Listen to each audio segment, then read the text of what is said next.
રામને સીતારામ બધાને. તો બાપા સીતારામ બધાને હાજર રાખી શુભકામના આપું છું. અત્યારમાં જો સવાર થઈ ગઈ છે તો આપણે ઘરે બધું કામકાજ પૂરું કરીને વાડી આવી જાય હશે અને અત્યારમાં જો સૂરજદા પણ ઉગી ગયા છે. તો જૂનો પણ ઝાકળ પણ જશે કે જે કપાવીના ટીપા પડતા છે પાંદડામાંથી આ બધી ઝાકળ છે.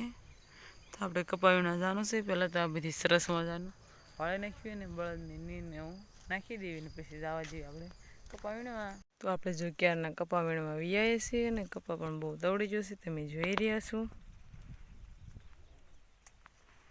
તો આપણે ક્યાં જગ્યાએ આવી જશે તો એક એક ઠેલી પણ ભરાઈ ગઈ હતી તો નાખી દીધું છે. ગાડી જેવો કપા થઈ જશે.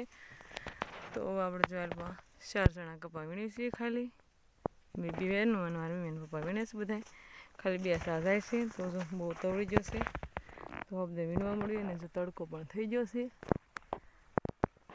તો હવે કપા વીણવા મળવી.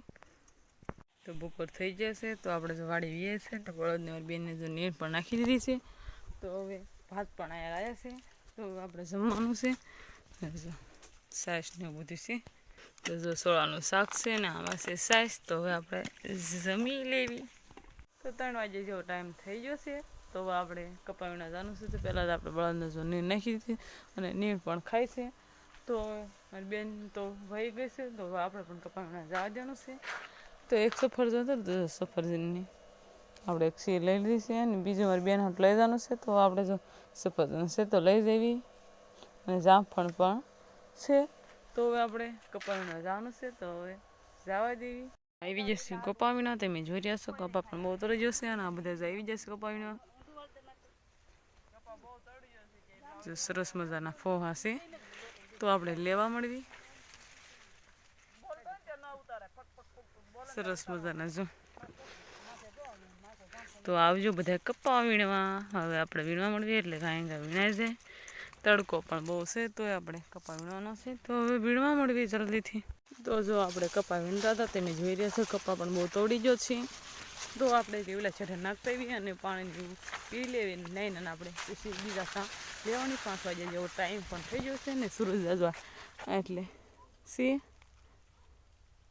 એટલે પોઈ જશે તો 5 વાગી જશે. તો અત્યારે 4 જણા વીણી છે. સવારમાં 4 જણા કપા વીણતા હતા.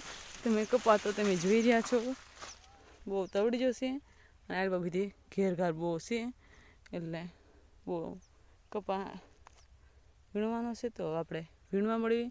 પહેલાં તો આપણે પાણીને એવું બધું પી લેવી. પાણીને એવું પી અને પછી પાછો કપા વીણવા મળવી.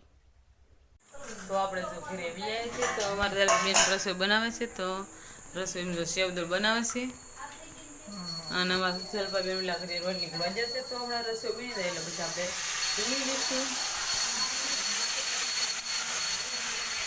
તો આવી રીતે સરસ મજાની સેવદળ બનાવી છે હમણાં બનાવી એટલે પછી આપણે જમી લઈશું. તો જો રસોઈ બની ગઈ છે અને રસોઈમાં તમે જોઈ રહ્યા છો સરસ મજાની આઈટમ બનાવી છે. તો આપણે જમવાનું છે તો જમી લેવી. તમે જોઈ રહ્યા છો આમાં તળેલા મરચાં છે, આમાં છે સેવ ટમેટાનું શાક છે અને આમાં જો સેવદળ છે અને આ છે ઘઉંની રોટલી ને આ બધા જો વાળું કરવા બેસી ગયા છે. તો હવે આપણે પણ વાળું કરી લેવી. તો આજનો બ્લોગ આપણે આમ પૂરો કરીશું. તો મને કહેજો કેવો લાગ્યો, પસંદ આવે તો લાઈક કરજો, શેર કરજો, ચેનલ પર ન હોય તો બીજા સબસ્ક્રાઈબ કરી નાખજો.